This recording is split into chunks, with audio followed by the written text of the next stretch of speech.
حضرت عبداللہ بن عمر رضی اللہ تعالیٰ عنہ نے بیان کیا کہ نبی کریم صلی اللہ علیہ وآلہ وسلم نے سونے کی ایک انگوٹھی بنوائی تو دوسرے لوگوں نے بھی سونے کی انگوٹھیاں بنوا لی۔ پھر نبی کریم صلی اللہ علیہ وآلہ وسلم نے فرمایا کہ میں نے سونے کی ایک انگوٹھی بنوائی تھی، پھر آپ صلی اللہ علیہ وآلہ وسلم نے پھینک دی اور فرمایا کہ میں اسے کبھی نہیں پہنوں گا، اور لوگوں نے بھی اپنی انگوٹھیاں پھینک دی۔ صحیح بخاری حدیث نمبر 7298۔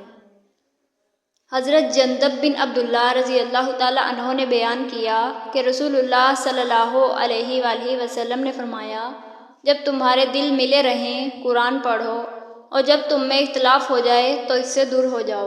صحیح بخاری حدیث نمبر 7364۔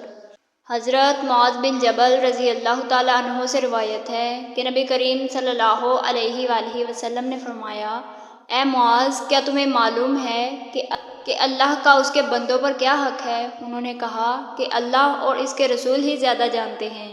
نبی کریم صلی اللہ علیہ وآلہ وسلم نے فرمایا کہ یہ ہے کہ وہ صرف اسی کی عبادت کرے اور اس کا کوئی شریک نہ ٹھہرائیں۔ کیا تمہیں معلوم ہے پھر بندوں کا اللہ پر کیا حق ہے؟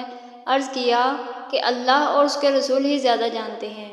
فرمایا یہ ہے کہ وہ انہیں عذاب نہ دے۔ صحیح بخاری حدیث نمبر 7373۔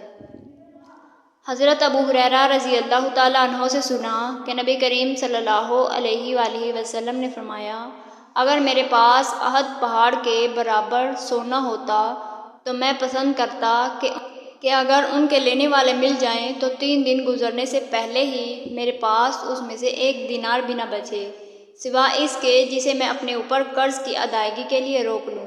صحیح بخاری حدیث نمبر 7228۔